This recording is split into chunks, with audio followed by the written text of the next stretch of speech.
Good morning po. Tayo po'y mag-aral ng salita ng Diyos. 2 Timothy chapter 3 verse 5. Sila'y magkukunwaring maka-Diyos, ngunit hindi naman nakikita ang kapangyarihan nito sa kanilang pamumuhay. Iwasan mo ang ganyang uri ng mga tao. Dealing with hypocrisy. Sino ba yung tinutukoy dito ni Saint Paul? Sila rin po yung tinutukoy ng Panginoong Jesus na mapagkunwari. Na mababasa niyo po sa Matthew chapter 23 at sa ibang bahagi pa ng New Testament. Kadalasan po sila po yung mga guro o bulaang guro nung kapanahunan ng Panginoong Hesukristo. Kadalasan po sila yung mga Hudyo, yung mga Pariseo, Sadyuseo, at iba't iba pang mga tagapagturo ng kautusan. Ngayon, mapapansin nyo sa New Testament, galit na galit ang mga Hudyo at itong mga gurong ito sa Panginoong Hesus. Bakit po? Kasi para sa kanila, iba yung pinapangaral ng Panginoong Hesus o pinapakilala ng Panginoong Hesus na Diyos. Kaya nga po sa ating pag-aaral nitong mga nagdaang araw ay pinagdidiinan ko ito. Kasi ito po ang ugat ng pagiging mapagkunwari. Yung maling pagkakilala sa Diyos. At makikita nyo rin po sa New Testament, galit ang Panginoong Hesus sa mga bulaang guro. Dito sa mga mapagkunwaring guro na ito. At in fact, makikita nyo pa nga ang Panginoong Hesus, mas malapit siya sa mga makasalanan na bansagan tuloy siyang friend of sinners.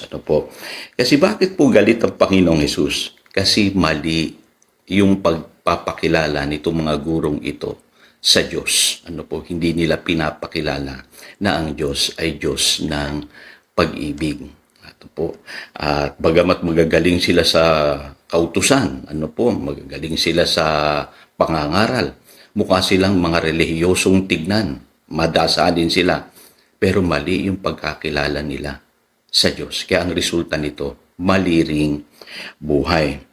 Ngayon, pwede palang magpanggap na ikaw ay makadiyos. Yun yung sinasabi na 2 Timothy chapter 3 verse 5. Pero hindi mo taglay-taglay yung kapangyarihan ng Diyos sa iyong buhay.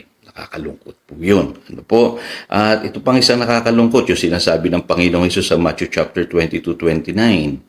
Sabi rito ng Panginoong Hesus sa kanila, you are in error because you do not know the scriptures or the power of God.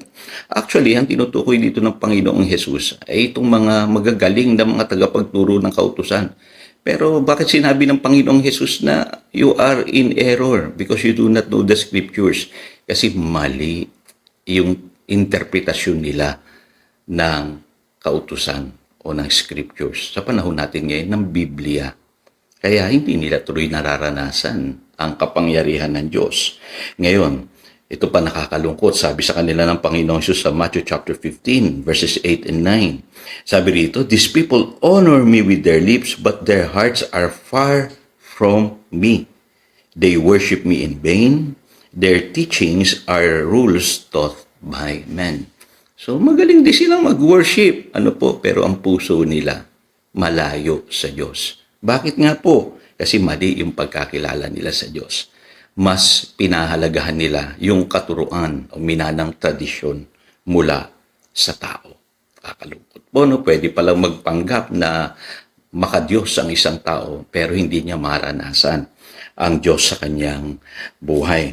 Ngayon, paano natin sila makikilala? Basahin niyo po yung buong chapter ng Matthew chapter 23. At dito makikita niyo kung paano tinatanaw sila ng Panginoong Hesus. Tinatawag sila ng Panginoong Hesus hypocrites. Unang-una, meron silang spiritual pride. Mayayabang po itong mga taong ito. Gusto nila kinikilala sila sa templo. Sa panahon siguro natin, madali mo silang makilala kasi ito yung mga tao na nasa church pero they are spiritually proud. Meron silang spiritual pride.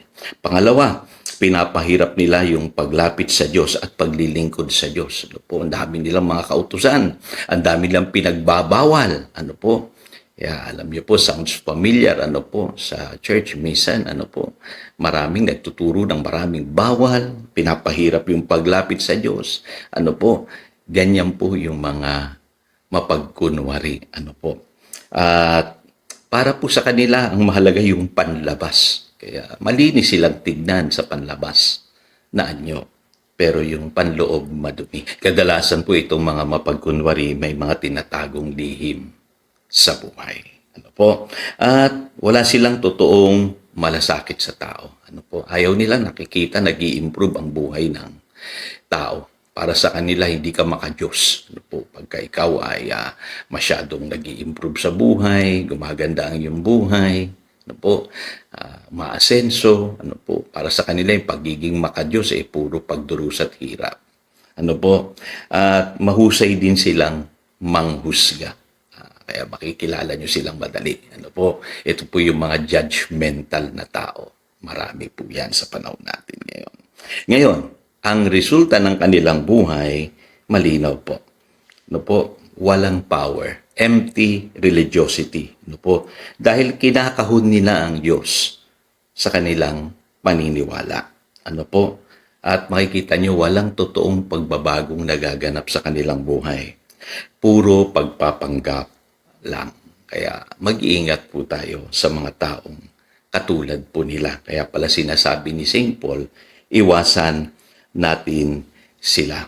Ngayon, paano natin ma-avoid na tayo rin mismo ay maging hypocrite? Ano po? Avoid natin itong hypocrisy. Ano po? Unang-una, katulad po ng pangangaral ko sa nagdaang araw, kailangan kilalanin natin ang Diyos bilang isang loving Father. Katulad ng pananaw ng Panginoong Hesus sa kanyang Ama. Ano po? Alam niyo po, pagka nakita natin na ang Diyos ay pag-ibig, magbabago po yung perspective at attitude natin sa ibang tao. Ano po, makikita rin natin sila na dapat mahalin, katulad ng pagmamahal ng Diyos sa kanila. Ano po, mas makikita po natin na dapat nating ipangaral ang mabuting balita, hindi upang manakot, kundi para magpagaling ng buhay, magligtas ng buhay, magbago ng buhay. Ano po? At pangalawa, focus on helping people. Ano po? Alam niyo po, tayong mga Kristiyano, dapat diyan tayo magaling Ano po? Yung tumulong sa kapwa. Mag-encourage, mag-guide ng mga taong naliligaw. Ano po? At maging healer.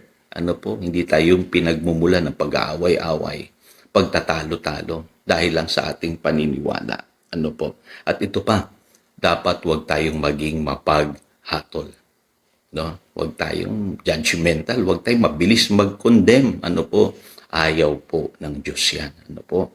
Pangatlo, do everything in love. Ano po? Dapat lahat gagawin natin ng may pag-ibig kasi ang espiritu ng kautusan ay pag-ibig. Kung maglilingkod ka sa Diyos, maglingkod ka sa Diyos ng may pag-ibig.